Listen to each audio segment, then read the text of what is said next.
Nos está acompañando con los estudios de RCR, Red de Comunicación Regional, el ingeniero Rómulo Mucho, ministro de Energía y Minas. Como siempre, le agradecemos la amabilidad que tiene con RCR. Ministro, qué gusto saludarte. Buen día, muy amable. ¿Cómo estás? Gracias, buenos días, José. Encantado de conversar contigo en RCR. Ayer el Congreso ha rechazado esta moción de censura, ¿no?, en su contra, ¿no? ¿Cómo está recibiendo esta decisión, ¿no?, Yo lo que tomó el recibo, la Congreso? verdad, con mucho reconocimiento a los congresistas que han confiado en mí, porque creo que todavía ellos son los que creen en las posibilidades de nuestro país. Ellos creen realmente que el Perú tiene futuro, ¿no? Y hay un sector que se opone a las inversiones, se opone a la minería, obviamente, jamás estará de acuerdo. Y la aprobación para mí es un doble compromiso, ¿no? Sí, he venido trabajando duro, por Dios que he trabajado bastante estos 2 meses, perdón, casi 2 meses, y ahora el compromiso es aún mayor para poder sacar más inversiones, generar más empleo. Cuando viajamos al campo, aunque siempre lo había hecho antes de ser ministro, las brechas son enormes, las necesidades son infinitas en las provincias. ¿Y cuál es la única forma, como yo les digo a las autoridades? La única forma es hacer más caja, más recaudación, más producción, y de allí pues alcanzará para poder distribuir de mejor manera, ¿no? Y también ahí yo siempre invoco pues a las autoridades utilizar bien ese dinero, porque a veces no se utiliza bien y ahí sigue, en vez de cerrarse las brechas, siguen abriéndose, ¿no? Siguen creciendo. Y los reclamos obviamente son legítimos, y por eso es que yo tengo mucha sensibilidad social.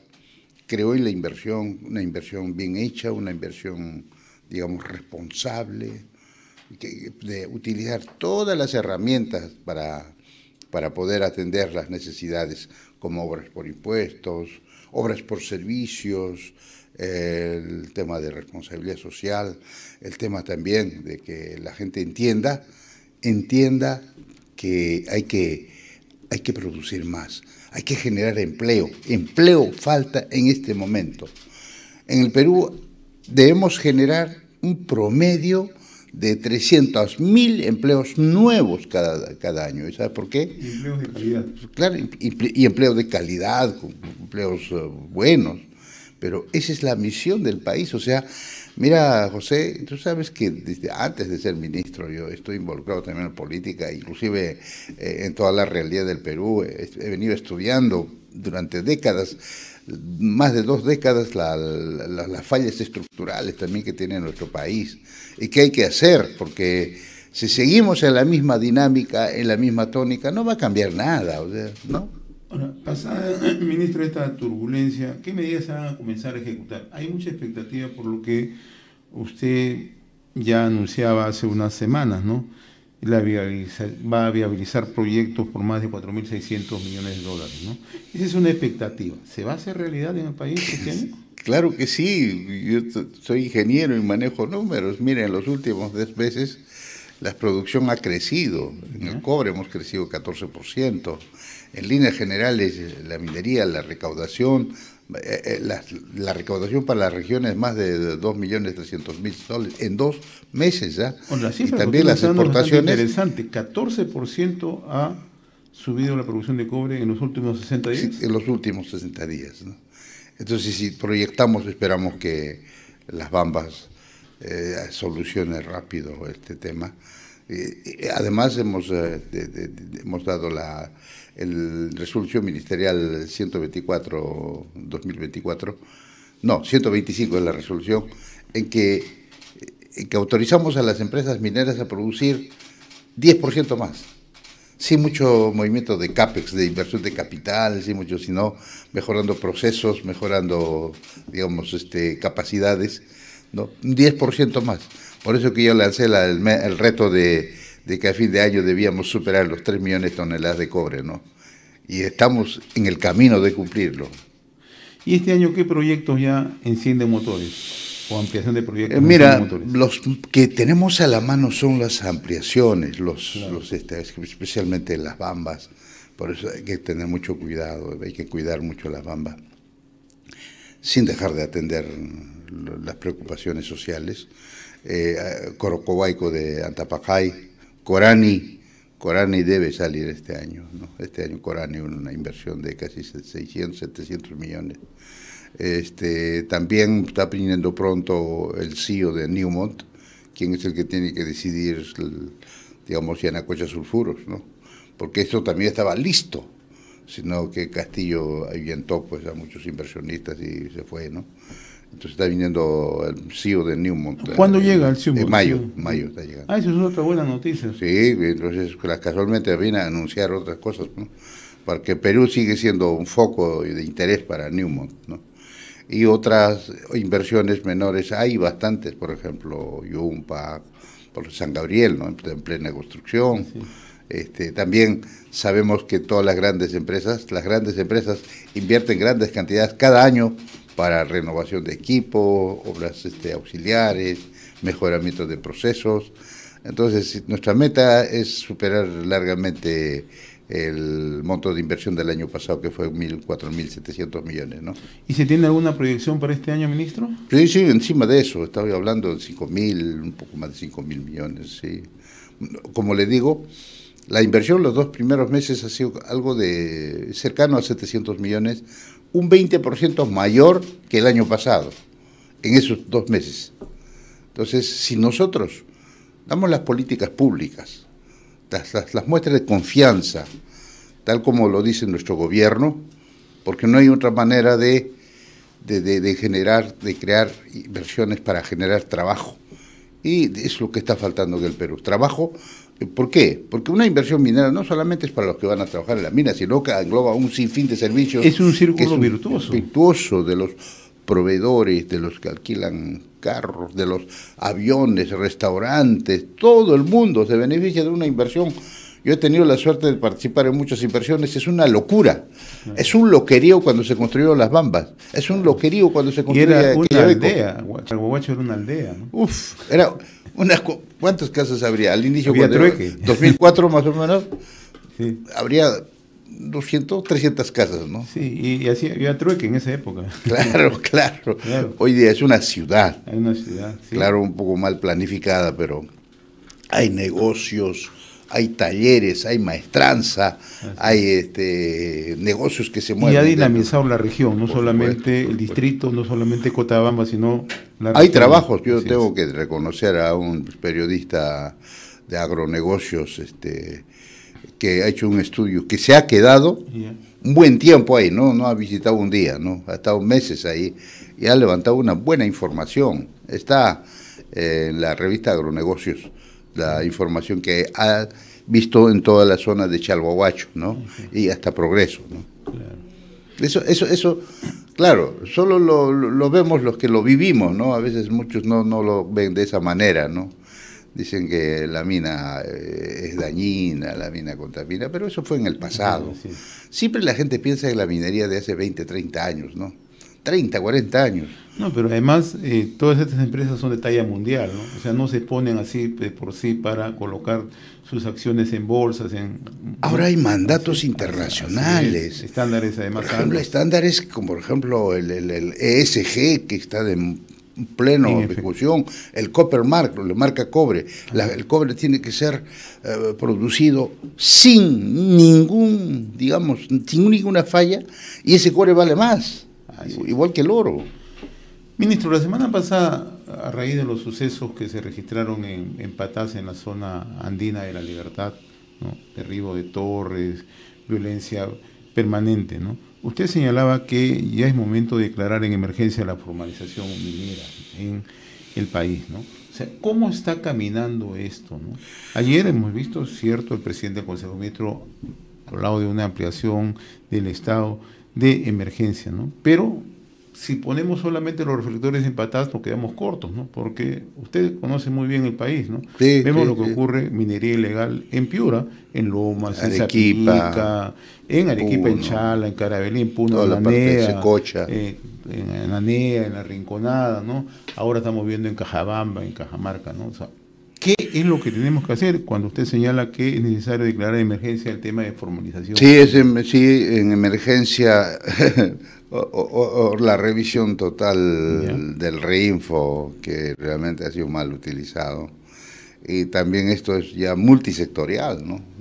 Minería tiene que dar el ordenamiento legal para una correcta utilización de los instrumentos legales y la aplicación de la minería.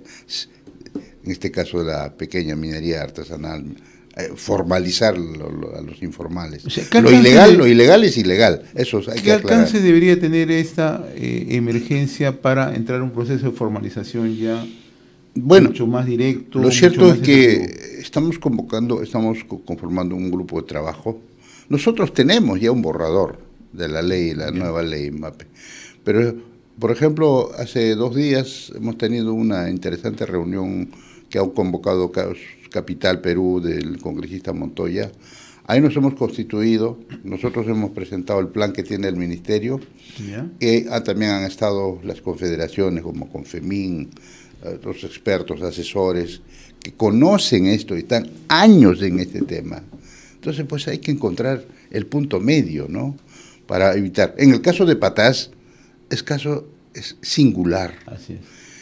Es extenso el área, pero la empresa no puede controlar extenso. Entonces, han entrado ahí los ilegales con el Reinfo, ¿no? Y esto se ha mezclado con criminalidad, con bandas delincuenciales. Y se roban minerales, ¿no? Y por robarse minerales matan gente, ¿no? Alguien dijo terrorismo.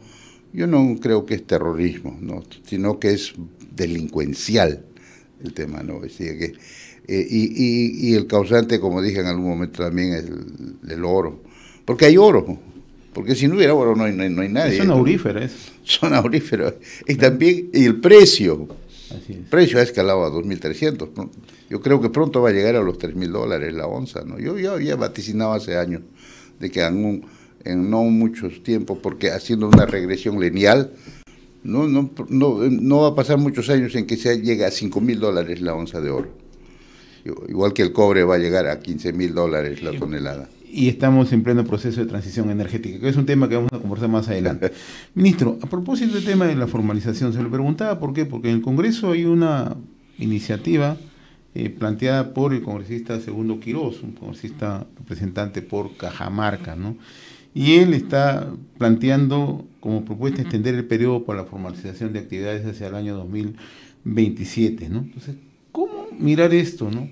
Cuando lo que se busca en el país es precisamente ingresar un terreno de la formalización y por otro lado surgen iniciativas que... Bueno, será motivo también, cual todos los congresistas tienen la libertad de plantear soluciones también, y será motivo de debate, pues, ¿no?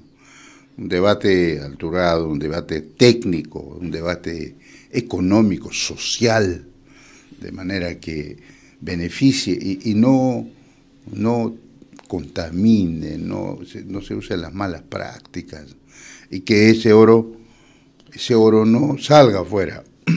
Estamos planteando la creación de una institución, aunque ya ha habido intentos de crear instituciones como activos mineros, que en un momento dijeron debe comprar el oro, ¿no? El oro informal, pero sigamos el ejemplo de algunos países también, ¿no? En Chile hay una experiencia del ENAMI que también sería interesante, digamos, tomarlo en cuenta, y en Brasil, en los garimpeiros. La situación es que también si lo formalizamos, y aquellos que no quieren formalizarse por fin aceptan, porque también todo esto de la formalización está dentro de la economía informal que es el Perú, ¿no? Que tiene el Perú. Entonces podría ser un gran apoyo también a la economía nacional. Lo es en este momento en la microeconomía, porque igual consumen materiales, por ejemplo... Eso sí ingresaría directamente a la caja, al fisco, ¿no? Ayudaría digamos, agrandar la recaudación, y habría más dinero para cerrar brechas, pero es un camino de buena voluntad, de mucho conocimiento, a veces hasta de poner intereses también. Y de mucha decisión política, ¿no? Claro, necesita decisión política, decisión técnica, económica, social, porque hay que entender que el Perú necesita crear trabajo, pero trabajo digno, ¿no? No un trabajo explotado, un trabajo. Por eso salen las normas de la explotación de materiales con cero corrupción, cero explotación, cero sangre, cero accidentes, ¿no? Estamos dialogando, nuestro invitado en esta oportunidad es el ingeniero Rómulo Mucho, ministro de Energía y Minas. Ministro, el otro tema, ¿no? ¿Cómo se está interviniendo en lo que está ocurriendo en estos momentos en la zona de Velille, que es parte del corredor minero del sur, en Chumbivilcas, en el Cusco, ¿no? Donde hay paralización de varios días, ¿no? Y que de una u otra manera afecta a los proyectos Bambas, a Habda y Antapacay, ¿no? ¿Cómo se está mirando esto de su sector? En este momento específicamente afecta a la Bamba. Claro. Todos sabemos que el bloqueo está penado, ¿no? Así es. Pero yo creo que el diálogo siempre es el mejor camino, ¿no? Esperamos que hoy día retomen. Y no son las fuerzas oficiales, digamos, las autoridades oficiales, si bien es cierto, las que promueven el bloqueo, como son los alcaldes, sino ahí siempre aparecen personajes, digamos, fácticos, ¿no? Que lideran el frente de con claros intereses, ¿no? Sí, eso ha pasado siempre. Ahora, ¿no? aquí hay un detalle. Y hoy hay una intransigencia. Eso no es una reclamación ambiental. No, eso hay que precisar. Compensación, digamos, tipo compensatorio, porque la Bamba está apoyando todo el corredor. Y también de parte del Estado nosotros tenemos la mesa de Chumbivilcas en la que tenemos que a comprometernos a hacer una serie de obras de desarrollo, ¿no? En todo el corredor económico, porque ha sido ya catalogado como activo crítico nacional toda esta ruta, ¿no? El corredor minero. Entonces, ¿usted confía que eso se solucione en estos días? Sí, yo tengo la esperanza, fe, de que en estos días se solucione, porque ya no es social, tipo ambiental, tipo como lo fue el conflicto, porque los conflictos han evolucionado también en el tiempo, ¿no? Y hoy es cuestión de, digamos, de demostrar. Y ahí como Estado nosotros estamos monitoreando, está la PCM, estamos nosotros, está Mininter, estamos ahí en cualquier momento, si es que se trata de escalar, estaré presente allí en el conflicto para ayudar a hacer entender.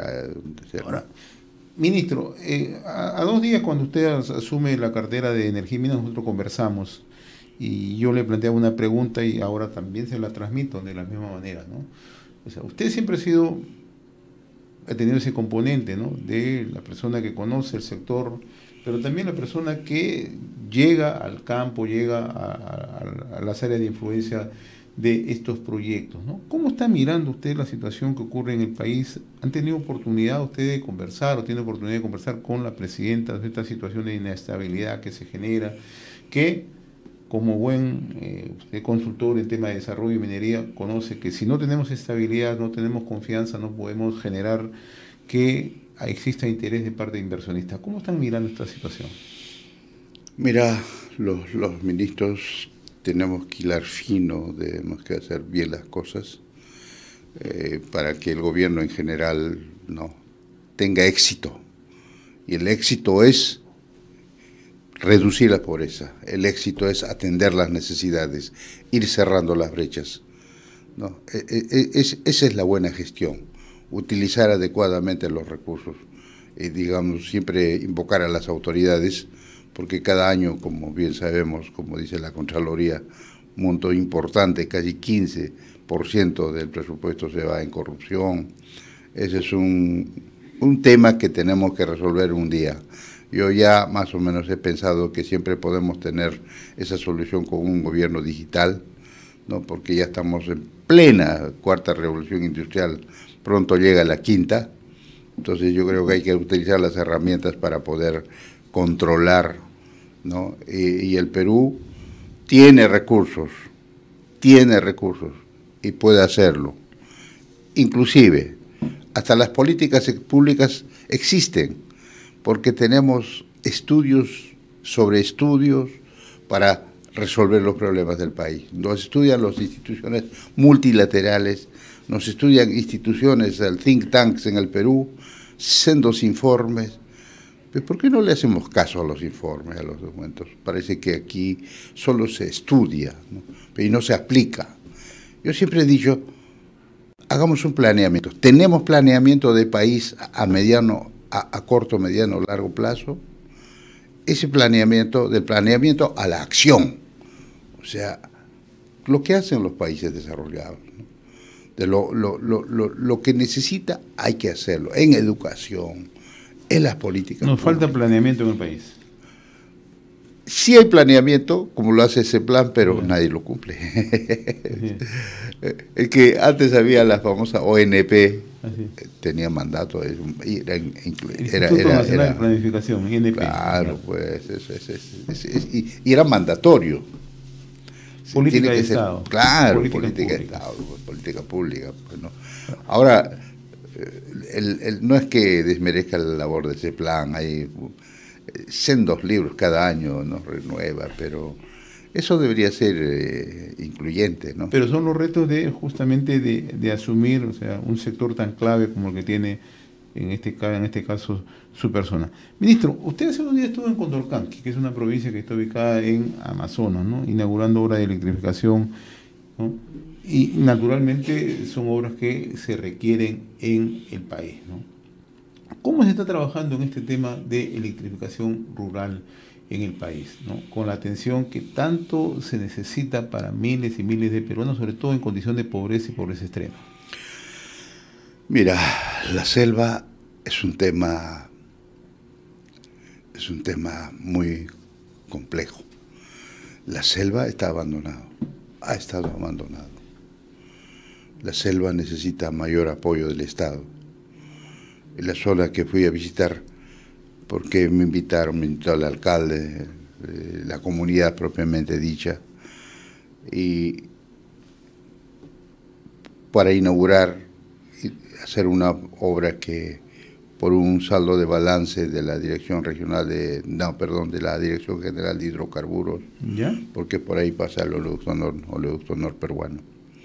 Entonces, esta invitación tenía mucho tiempo atrás, he estado postergando, hasta que un día dije, vamos. Y yo me congratulo porque ahí ves la realidad. Ahí ves la realidad, no la que te cuentan, claro. Lo que puedes ver en un cine. Esa es la diferencia entre estar en el escritorio y estar en el trabajo de campo. Claro, parte el alma, ¿no? Peruanos que no tienen agua ni desagüe, peruanos que no tienen condiciones. No, hay muchos. Y eso pasa casi en toda la selva. Así es.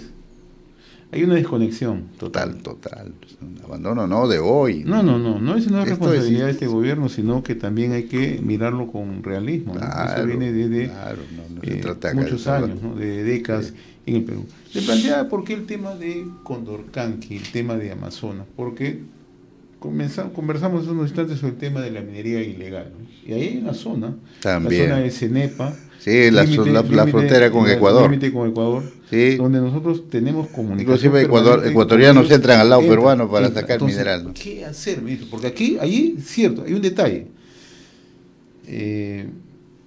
La información es que hay minería ilegal, hay presencia de bandas. Aparentemente no hay situaciones de violencia, pero hay un detalle, ministro. Ese es un control territorial ya. ¿Qué se está haciendo o qué es lo que se puede hacer en esa zona? Mayor presencia del Estado. Ya. Pero hay una situación, sí. Si no lo conociera no lo diría. En el lado peruano la geografía es muy compleja, totalmente. Increíblemente. El lado ecuatoriano es todo desarrollado, carreteras. Y tiene incluso hasta plantas de tratamiento. Sí, al otro lado. Al lado ecuatoriano todo es desarrollado. Sí, así es. Ahí tiene pistas de aterrizaje. Claro, pero algo tenemos que hacer, ¿no? Y la minería grande de Ecuador justo está al lado de ecuatoriano. Hay proyectos mineros grandes. Un gran proyecto, Ecuador, ¿no? Que desarrolló en la época. Está Fruta del Norte, está Guarinza, está muchos proyectos, muchas minas. Y en el lado peruano, presencia del Estado. Y se le preguntaba por qué es la preocupación de la gente con la que nosotros conversamos permanentemente en RCR, ¿no? Hace unos días conversaba con un consultor que venía de la zona y nos decía, allí la preocupación es que incluso tanto puede llegar que puede generar el propio enfrentamiento de las propias comunidades, ¿no? Porque algunos, o sea, respetan la sostenibilidad, los otros ya no, los otros están pasando a formar parte de estas acciones, ¿no? Entonces, desde el Estado, si bien es cierto, tiene un componente esto ya más policial, pero también tiene un componente mirando desde el sector, ¿no? Mira, ese es el capítulo que falta desarrollar, la selva y las fronteras. No es solo esa frontera, igual la frontera con Colombia, la frontera con Brasil. Necesitamos un Estado que realmente esté en todo su territorio. Educación, servicios básicos, postas de salud. Hay que trabajar bastante. Para eso necesitas más recursos, necesitas recaudar más, necesitas producir más. Hay gente en el Perú que se opone a todo, que se opone al desarrollo. Son los que han estado intentando censurarme. Yo obviamente, a mí toda mi vida he trabajado hasta desde niño. Yo trabajo, inclusive he sido minero antes de ser ingeniero de minas, he sido obrero. Por eso lo entiendo bien la minería en todas sus facetas, en todos sus niveles. También he trabajado con las cooperativistas, con la pequeña minería cuando era estudiante universitario. O sea, entiendo bien el proceso, pero ya esto escaló ya exponencialmente también, ¿no? Es que se manejan muchos intereses, ministro. En el Perú es el país de los intereses, pues. Sí. ¿Por qué no tenemos ferrocarriles? La pregunta. Sí. Debemos tener ferrocarriles. Ferrocarril es más barato que por camión. Es la tercera parte. Llevar una tonelada de un sitio a otro sitio, digamos que cuesta 2 soles, por ferrocarril te va a costar 60 centavos. Y nos evitaríamos todos esos problemas que tenemos en los corredores, ¿no? En los corredores económicos, sacar por ferrocarril. Australia es un gran país, claro, no tiene la topografía nuestra, pero las minas, hay minas que están a 1500 kilómetros del puerto. Tenemos que aprovechar el puerto de Chancay entonces. Puerto de Chancay va a ser muy importante, obviamente, ¿no? Pero no solamente Chancay, sino otro. Tenemos que desarrollar el proyecto Corío en Arequipa. Corío, claro. Marcona. O sea, necesitamos todavía puertos más importantes que el mismo Chancay para el Pacífico. Pero ese es desarrollo del país marítimo, desarrollo de conexión con los países vecinos. Lo que conversamos es un planeamiento, ¿no? Planeamiento. Y necesitamos ferrocarriles. Porque siempre el ferrocarril va a superar largamente en tierra a cualquier medio de transporte. Multipropósito de transporte de minerales, incluso impulsaría más producción de productos. ¿Para qué produces cuando estás lejos del puerto? Abre más mercados. Claro, impulsa. Yo siempre sigo el ejemplo de California en el pasado. California era el estado sin gente, desierto. Los americanos estaban inicialmente concentrados en la parte oriental totalmente, ¿no? Toda la franja. Dijeron la fiebre del oro. No había tanto oro como se dijo, pero había oro, pues, ¿no? Y la gente, todo el mundo se fue. Pero ¿qué hizo? Infraestructura. Buenos puertos, buenas universidades, buena infraestructura. Solo llegó la gente a poblar. Y un momento California era el 14º país, claro. 14º país. Si fuera solo un país como Estado, era el 14º país en riqueza, ¿no? O sea, son ejemplos que he aprendido en mi vida. Ponle la infraestructura, llega el desarrollo. Ministro, hablemos ahora del tema del proyecto de transmisión eléctrica, ¿no? ¿Cómo marcha la adjudicación de 15 proyectos que han anunciado su sector? Es plena marcha. Ya tenemos un nuevo viceministro de electricidad. ¿Qué problema? Por ejemplo, nos enteramos que ahora en la zona de San Martín, por ejemplo, ¿no? La empresa encargada de la zona electrooriente tiene serios problemas. Entonces, cierto, eso pertenece a FONAF, si no me equivoco, pero igual está en nuestro campo, está en ¿no? Su sector. O sea, ¿qué se va a hacer? Por ejemplo, están muy preocupados, nos escriben, dice, pregúntenle al ministro, ¿qué vamos a hacer ahí? Ahí tenemos que intervenir en el sentido de que la dirección, digamos el directorio y las gerencias atiendan, al menos lo que nos corresponde. Claro. Estamos en un programa que tenemos en el mapa anual de cuántos tenemos para poder atender en el Electrification Rural, por ejemplo. Y estamos full, 79 proyectos tenemos en este momento. Pero nunca es suficiente. Nunca es suficiente porque vienen las autoridades de distintos sitios. Hoy quiero que electrifiquen mi comunidad, quiero que electrifiquen. Y le explicamos, hoy mira, pero estamos avanzando en esta zona, pero yo quiero que electrifiquen, que den prioridad a mi... ¿Estos proyectos se están haciendo bajo asociación público-privada? Hay un fondo, felizmente, que tiene el Ministerio, y que por el momento no. Pero sí vamos a necesitar el aporte del BID, han venido a ofrecernos, sí vamos a necesitar aporte del FID, aporte de la CAF, también ha venido, todos los organismos que quieren trabajar en el organismo, digamos, en desarrollar. Claro, no son regalos, son créditos, ¿no? Pero igual tenemos que ver costo-beneficio. Reembolsables. Yo siempre digo costo-beneficio. La inversión que haces, ¿qué beneficio tiene? En la empresa privada es utilidades, pero la inversión pública debe traer rentabilidad social. ¿Qué es rentabilidad social? Es mejora de calidad de vida. Que la gente tenga servicios básicos, buena educación, buenas postas médicas, y que eleve su calidad de vida, ¿no? Entonces, lo que generan recursos en el Perú son pocos ministerios, ¿no? Los otros gastan, ¿no? Y si bien gastados, vale la pena porque eso tiene un retorno social, ¿ya? Entonces, lo otro es proponer, ¿no? En alguna economía social de mercado es que quien debe generar es la empresa privada. Una empresa privada consciente, ¿no? Que sea cuidadoso con el medio ambiente, cuidadoso con el desarrollo.